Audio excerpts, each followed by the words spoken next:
Hello दोस्तों, welcome to fact to study. Video start करने से पहले मैं आपको बताना चाहूँगा कि ये वीडियो देखने से आपको क्या प्रॉफिट होगा।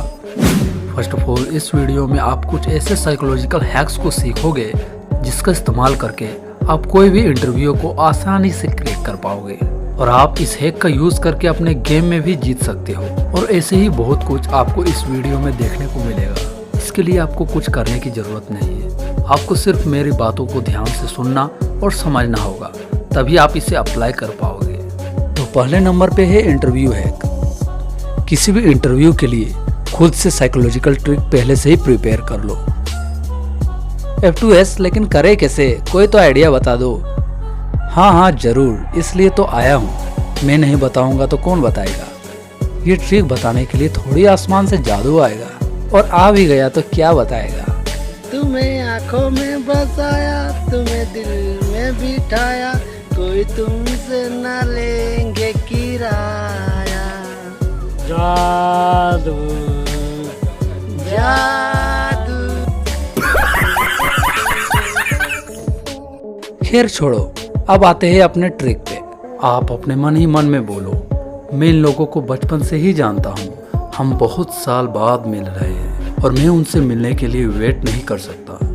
एक्चुअली ये एक फेक थॉट है जो कि आपको अपने दिमाग को बताना है। दिमाग क्या होता है, एकदम बुड़बक। उसको आप जैसा बोलोगे वो वैसा ही करेगा। आपको एक एग्जाम्पल देकर समझाता हूँ। एक बार एक आदमी बहुत बीमार था, वो ठीक नहीं हो पा रहा था। फिर एक डॉक्टर ने उसको एक टेबलेट दिया और कुछ ही दिनों में वो ठीक भी हो गया। बट एक्चुअल में जो टेबलेट डॉक्टर ने दी थी वो एक मामूली टेबलेट थी। बस उस डॉक्टर ने उससे कहा था, इस टेबलेट से आपका तबीयत बहुत जल्द ठीक हो जाएगा और ये टेबलेट बहुत ही रेयर है। और उस आदमी के दिमाग में भी वो बैठ गया और दिमाग भी बहुत जल्द रिकवर करने का मैसेज बॉडी पार्ट्स को पहुंचाने लगा और फिर धीरे धीरे उसका तबीयत ठीक होने लगा। इसलिए दिमाग को जैसा कंट्रोल करोगे वैसा ही आउटपुट आपको मिलेगा। अगर आप ऐसा बोलोगे कि आप इन लोगों को बहुत पहले से जानते हो तो आप एक पॉजिटिव एक्सपीरियंस को विजुअलाइज कर पाओगे और आपको उस इंटरव्यू को क्रैक करने की चांसेस बहुत ही बढ़ जाएगी। नंबर 2 पर है गेम ट्रिक।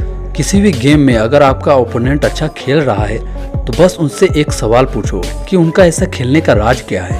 ये क्वेश्चन उन्हें उसका आंसर सोचने पर मजबूर कर देगा, जिससे उनकी एनर्जी और बॉडी क्रिएटिविटी से हटकर लॉजिक पर आ जाएगी और ओवर थिंकिंग की वजह से वो बुरा परफॉर्म करने लगेगा। और तब आप उसको चकमा देकर आसानी से उसे मार सकोगे, क्योंकि रियल में जो होता है उसमें हमारा दिमाग एक चीज पर ही फोकस रहता है। अगर दिमाग में 2 थॉट्स आएगा तो हमारा माइंड डाइवर्ट हो जाएगा और दोनों काम पर फोकस नहीं कर पाएगा, क्योंकि हम लोग एक टाइम में मल्टीटास्क नहीं कर सकते हैं। अगर आपको जानना है कि क्यों नहीं कर सकते हैं तो नेक्स्ट पॉइंट में आप जान जाओगे। उससे पहले ये ट्रिक जान लो, शॉपिंग बिल लेस, यानी कि शॉपिंग बिल को लेस कैसे करें।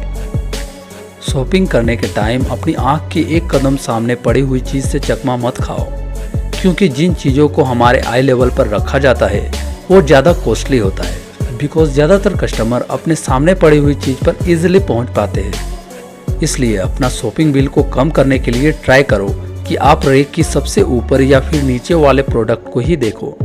एक्चुअली ये बिजनेसमैन का ट्रिक होता है। अब आपके क्वेश्चन का जवाब देता हूँ कि मल्टीटास्क क्यों नहीं करना चाहिए। Number 3, don't multitasking. हमेशा एक टाइम पर एक ही काम पर फोकस करो, क्योंकि मल्टीटास्किंग एक मिथ है। आप इसे ऐसे समझ सकते हो, आपने कभी अपना साइंस का प्रैक्टिकल या फिर कुछ लिखते समय ये नोटिस किया होगा कि जब आप लिखते समय किसी चीज़ को याद करते हो, मतलब उस टॉपिक से अलग, तो आपका माइंड डाइवर्ट हो जाता है और जिसकी वजह से आपकी स्पेलिंग मिस्टेक होती है। जैसे कि आप कुछ लिख रहे हो और दिमाग में आप ये सोच रहे हो कि आज शाम को कहाँ जाना है, वो मेरे लिए क्या लाएगा, एटसेट्रा। एक समय में 2 थॉट्स आपके माइंड को डाइवर्ट करता है, इसलिए आप मिस्टेक्स करते हो, क्योंकि हमारा जो दिमाग होता है वो एक टाइम पर एक ही काम पर फोकस होता है।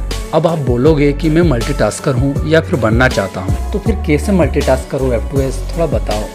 तो मेरे दोस्त, मैंने ये कहा कि आप एक टाइम पर मल्टीटास्क नहीं कर सकते, लेकिन ये नहीं कहा कि आप मल्टीटास्क ही नहीं कर सकते।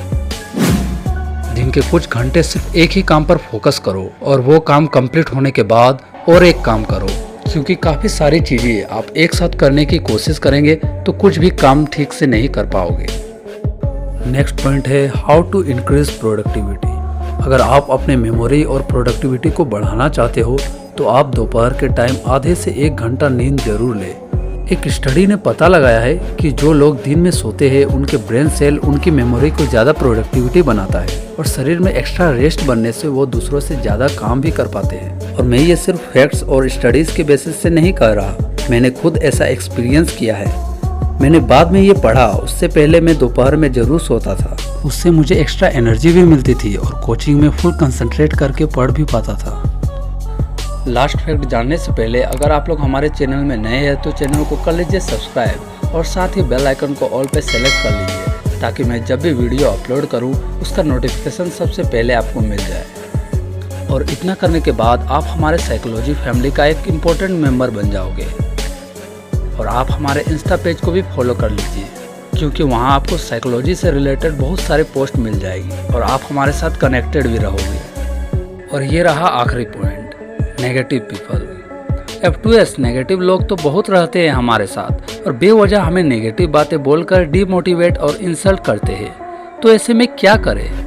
तो दोस्तों, नेगेटिव लोगों को अगर आपको हराना है तो सबसे बेस्ट तरीका उन्हें अटेंशन ही मत दो।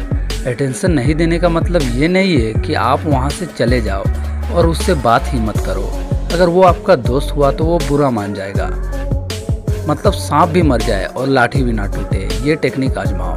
मीन्स आपको सिर्फ उनकी बातों को इग्नोर करना है और वो आपको इंसल्ट करने या डिमोटिवेट करने की कोशिश करे तो उसका रिप्लाई गुस्सा करके या फिर कुछ उल्टा सीधा बोल के मत दो, क्योंकि ज़्यादातर नेगेटिव लोगों की गुस्सा या फिर चिड़चिड़ापन उनकी अपनी तरफ अटेंशन पाने की टेक्निक होती है। तभी ऐसे लोगों को इग्नोर करने पर उनको पता चलता है कि उनका बिहेवियर ठीक नहीं है। ऐसे में रिप्लाई ना देकर चुप रहना फायदेमंद होता है। और अगर आपको रिप्लाई देना ही है तो रिप्लाई में ठीक है बोलना अच्छा होगा, जिससे डिबेट होने की चांसेस भी कम हो जाएगी। मेरे एक टीचर ने कहा था, मूर्ख व्यक्ति से कभी लड़ना नहीं, क्योंकि उसके पास खोने के लिए कुछ नहीं होता और तुम्हारे पास खोने के लिए बहुत कुछ होता है। वो लोग अपने फ्यूचर के बारे में ज़्यादा नहीं सोचते, बस दूसरों को कैसे इंसल्ट करना है यही उन लोगों का काम है। और अगर आप उन लोगों से लड़ोगे तो आपके माइंड में ये घूमते रहेगा कि उसने मेरी इंसल्ट की और कोई भी काम में आपका मन नहीं लगेगा। फिर बदले की भावना आएगी और आपका टाइम वेस्ट हो जाएगा। तो उन लोगों के चलते बेवजह की टेंशन ना ले। तो दोस्तों, ये सारा हैक्स आपको कैसा लगा कमेंट करके ज़रूर बताएं और आपको सबसे बेस्ट हैक कौन सा लगा उसे भी मेंशन करें। और अगर आप लोगों को जानना है कि लड़कियां किस टाइप के लड़कों को पसंद करती है तो राइट वाले वीडियो पर क्लिक करें। और अगर आप लोगों को खुद के बारे में जानना है तो लेफ्ट वाले वीडियो पर क्लिक करें। तो मिलते हैं अगले वीडियो में।